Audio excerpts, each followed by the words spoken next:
Sonny's vlog, May the 25th, 2014, hailing from the great sovereign state of Ohio. Just a couple of general observations. I was just thinking a little while ago, I was watching Star Trek Remastered. I hadn't had a chance to see some of the episodes, and the special effects aren't too bad, and it still holds the original film together. Just really cool stuff to see. I've been a lifelong Star Trek fan ever since I was a kid. So my favorite episode probably is the Doomsday Machine. It always reminded me that spot in there where they talk about the end where, you know, they had a Doomsday Machine, yet no one ever really expected to use it. But, you know, there's some interesting aspects in there. Lessons to be learned. That's one of the things I've always enjoyed about Star Trek. There's a lot of inside information that you can really learn from and take to heart. But, which made me think, somehow I started thinking about Kiss for some reason. And I remember I've seen a picture once of Eric Carr during the Crazy Nights tour, and he was with a fan, and a fan had made a, I forget exactly what size replica of this it was, but it was a 2-scale replica of his drum set from the Crazy Nights tour, which is kind of like, I think it was all kind of like a, more of a polished stainless steel looking kind of drum set with the Japanese symbol for power all wrapped around it and stuff like that. And it amazed me. I was like, you know, I thought about it, said, you know, Kiss fans aren't much dissimilar to the Ron Paul Revolution. They come up with ingenious ways to help promote the band in some ways, but Ron Paul Revolution has so much more. I mean, you have the entire creative ability of those supporters who are going to think of every way they can to try to get more information on their candidate, his philosophy, and the general school of thought out. Which made me think about Adam Kokesh and his legitimate argument about, what's his name, Jesse Benson, I think it was, who was Ron's campaign manager in the last race. He had a legitimate argument there. Both races, the Ron Paul Revolution should have totally used their base to come up with campaign videos, maybe some ideas of some of the flyers, things of that nature. There's such a creative base there and so much enthusiasm. There's no reason why he should have tapped into that both times. Fervent supporters such as that come up with all sorts of innovative and ingenious ideas on how to get the word out. So I don't know why they didn't tap into that. And if the campaign manager thought it wasn't a wise decision, he was a fool. It reminds me of a local band that used to be in Dayton called Red Earth. A guy that used to run DaytonBands.com and also did some booking. He actually has some pretty good connections trying to promote some bands in different ways. He managed to get Red Earth actually have one of their songs. I think it even might have got remixed too. One of their songs from their Time to Shine Out was actually on the Witchblade soundtrack. Unfortunately, the series got canceled because the heroine in the show was a freaking drunk. So the show got canceled. But Red Earth was slated to be on that soundtrack, which would have been a major, major boost for that band. But I remember the drummer Adam Sylvester had mentioned to me one time. I said, you know, because I have radio background, and I even went back to my old station to get the old CMJ catalogs and stuff, so I could have at least a list of college format radio stations that we could play their stuff. Obviously, one thing you want to do is, if you want to try to promote things, you want to look at in that particular thing, since Bobby had decent poster boy, good looks. Plus, he was married, so he's unattainable fruit. Chicks would have totally dug that shit. And they had good pop-ready songs, pop rock, a little bit of hard rock, and tender ballads. They would have been a big hit in the college circuit.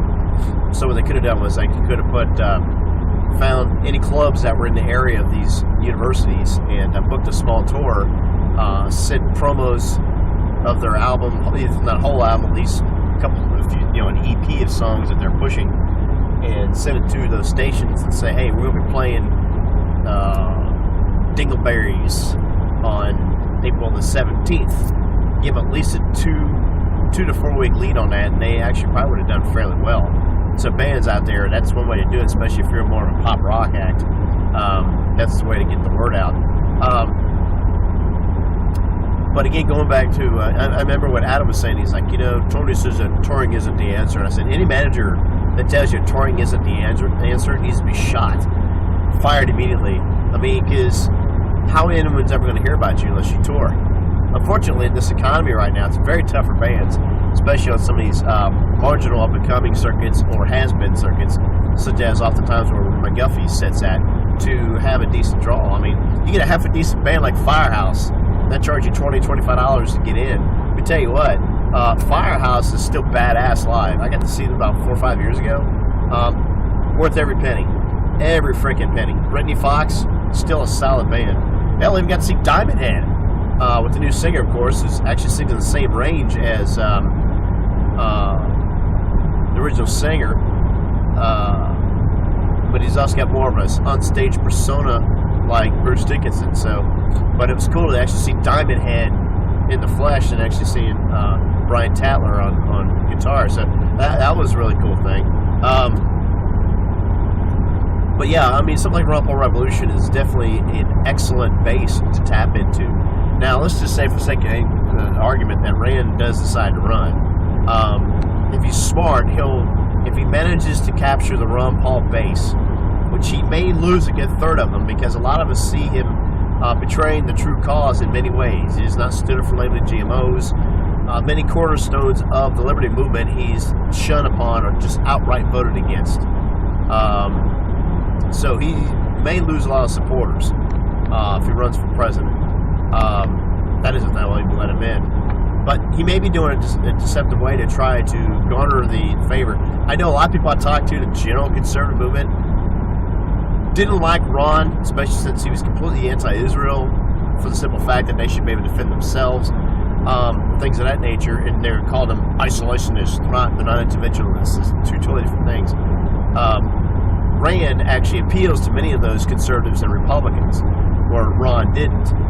So it's kind of like Goldwater going to Reagan, except that Rand doesn't really have an upbeat personality. He's very smooth, a little more Kennedy-esque in some regards.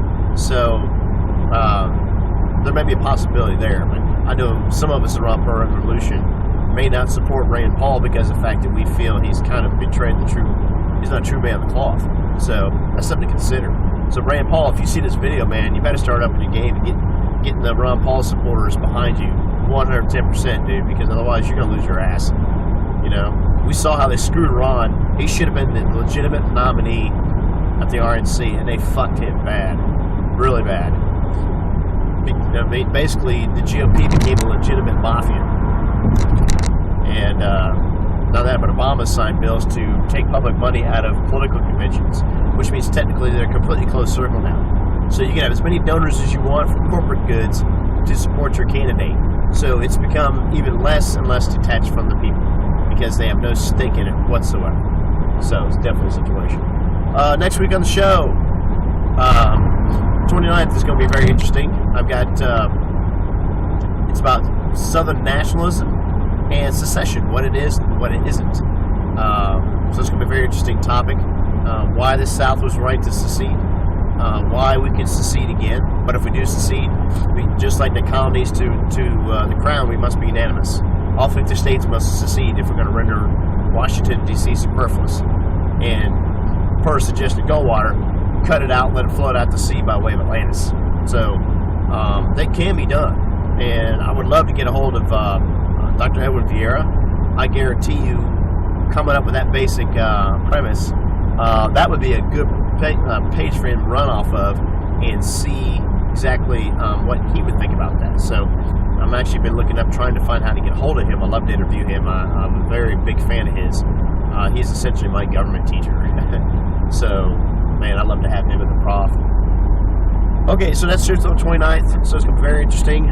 So far, guests are Olaf Childress from the First Freedom newspaper, and also Michael Hill from League of the South. So it's going to be very interesting. And I've also put a couple of feelers out there for one or two other guests see if they wish to opine on the topic. So it's going to be very interesting to see.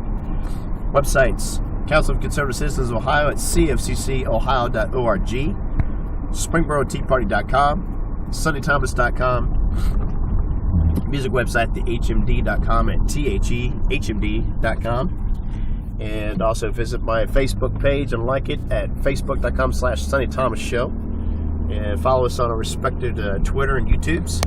And looking forward to very interesting, lively discussion. Also, very interesting update. The last several weeks, since I started the show at the beginning of February of this year, 2014, out of 7 shows within 3 weeks, my show was number 5. I was pushing to get to number 3 within a couple months or so. The show is currently number 1. So I want to thank everyone else for your support, listening, as well as our great guests coming in and talk about very interesting topics, which run the whole gamut. Sonny Thomas Show is now the number 1 show on the Truth Emerges Radio Network on blogtalkradio.com. So thank you very much. I also want to thank also my colleagues on the network: Austin Thomas, Lee Peer, Lisa Brumfield, Earl Conlon. We're all doing a great job, and all in our little different ways to try to bring the truth out and get people to think. That's what it's all about. So it's definitely working, and we are having an effect. So that's definitely paramount. Okay. Catch y'all next week in Cilantro Mahath and Sic Semper Tyrannis. We got a remedy for that. It's called the Declaration of Independence. Cilantro. Support the great sovereign state of Ohio.